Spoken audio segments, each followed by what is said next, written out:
Hola, ¿qué tal? Mi nombre es Alejandra Patricia Blanco Juárez. Este video es para Unilab, para la materia de impuestos de personas morales.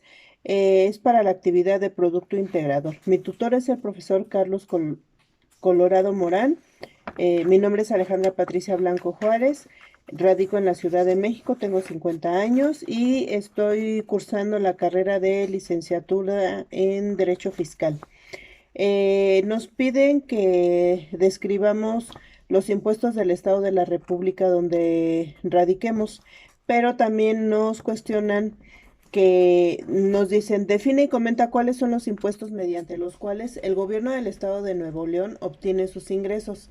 El gobierno de León obtiene sus ingresos del pago de los impuestos y otras contribuciones de la sociedad. Estos son derechos, productos y aprovechamientos de las participaciones federales, de los fondos, programas y convenios federales, de la venta de bienes y servicios de los organismos públicos descentralizados, de las contribuciones de trabajadores y patrones al sistema de seguridad social, así como de financiamientos de contrata.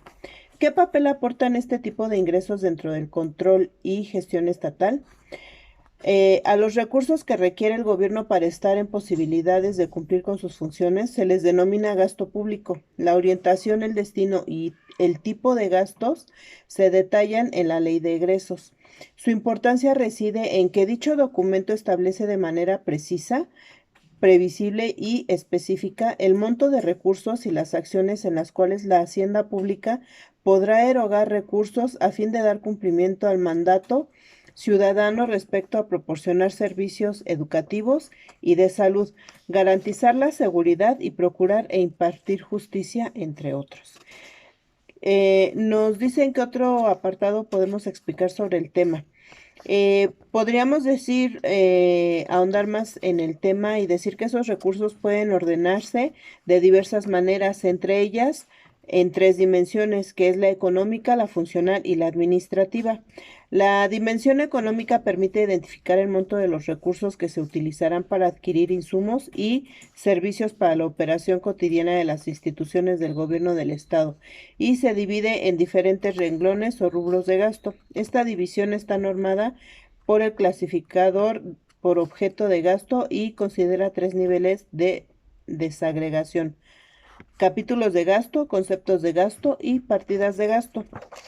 ¿Para qué se gasta? Se canaliza hacia programas sociales, al desarrollo de infraestructura económica y productiva, a la seguridad pública y a la tarea de gobernar.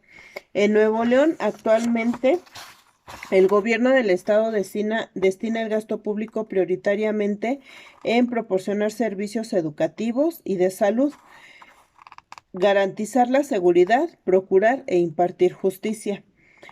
Proveer infraestructura pública, construir carreteras y vivienda, apoyar el desarrollo económico, social y cultural, desarrollar actividades legislativas, suministrar recursos a los municipios y para atender el costo financiero de la deuda, entre otros.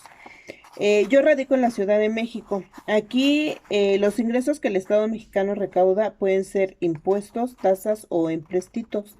Los impuestos y tasas se obtienen del sector privado y no existe por ellos la obligación de una contraprestación.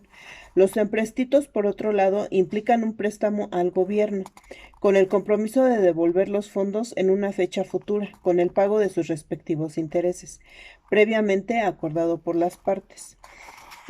Aquí en la Ciudad de México los recursos son captados por el gobierno mediante la Secretaría de Hacienda y Crédito Público, a través de la recaudación tributaria y la no tributaria, por conducto de los organismos y empresas paraestatales como la Comisión Federal de Electricidad o el Instituto de Seguridad y Servicios Sociales para los Trabajadores del Estado, así como a través del endeudamiento interno o externo, entre los que destacan como instrumentos de deuda interna los certificados de la tesorería, los CETES que el gobierno federal emite a determinado vencimiento y a cierta tasa de interés pagadero en pesos. Em, los impuestos se dividen en federales, que es el IVA, el ISR, el IEPS, y los locales. Estos últimos pueden ser diferentes entre cada estado de la República. pues dependen de su propia legislación. Como ejemplo de los impuestos locales tenemos el impuesto sobre la adquisición de inmuebles, el impuesto predial, el impuesto sobre espectáculos públicos, el impuesto sobre loterías, rifas, sorteos y concursos, el impuesto sobre nóminas, el impuesto sobre tenencia o uso de vehículos y el impuesto por la prestación de servicios y hospedaje. Em, este módulo, esta materia me ha dejado mucho enriquecimiento, me ha dejado muchísimo aprendizaje y pues he aprendido muchísimo de cómo es que se deben de calcular los impuestos, cómo es que se debe de aplicar y pues nos recalca un poco más que es una obligación que tenemos todos los ciudadanos para que tengamos recursos y para que se pueda aplicar el gasto público de una manera adecuada y así también nosotros podamos pedir rendición de cuentas de los mismos. Muchas gracias.